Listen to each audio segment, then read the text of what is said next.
What I would like to share today is that it seems to me that one of the commonest maladies that people seek my help for is they just feel unhappy. They seem to be unhappy and they don't know why. They're just either low or demotivated or feel that life is just not worth living. So much has changed. And this is particularly something that I see in young people, sort of university-age people, people who are leaving school, seem to be in this drifting state of unhappiness. And, they really don't understand what's going on.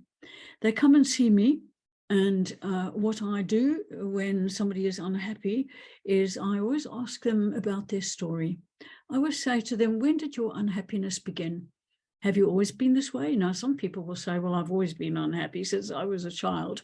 And that's one particular kind of story. That could mean a lot of stress in childhood, picking up perhaps a lot of negative beliefs. There could be a lot of stress within the family home, a lot of trauma. And very often when this happens in childhood, we tend to then blame ourselves. We then, instead of saying my parents were the problem, they got divorced when I was 3, instead we begin to take on responsibility and we define our childhood problems in terms of ourselves. We say, well, I must have been to blame. I wasn't a good child, or I wasn't worthy of their love. So that's one huge cause of unhappiness, is taking on negative beliefs that are probably not true at all, but are just the consequences of traumatic experiences in the past. But let's say I only got unhappy. If I say to somebody, tell me what made you unhappy, when did it start? And if they said, oh, I was actually fine until I turned 21. Well, what happened at 21? Oh, yeah, that's when I broke up with this love of my life, and he went off with someone else, and I decided that I wasn't going to get involved in relationships again.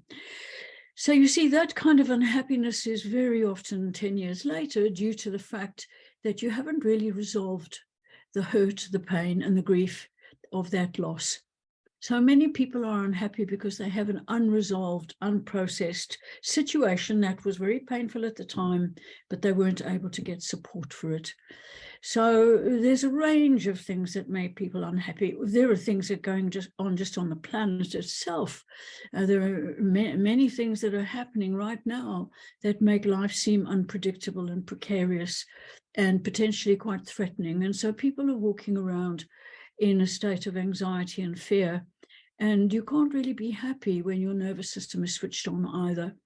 So it's a big topic, and it's one excuse me, that as a therapist, I'm definitely interested in exploring, because I do know that we can change these things. I do know that we can change your limiting beliefs. We can heal the unprocessed traumas or griefs or losses of your adult life. And we can certainly change your relationship with the external world and be less threatened by it, less in a state of chronic anxiety. So that's what I do with QBC. And yeah, I hope that this little talk has been helpful.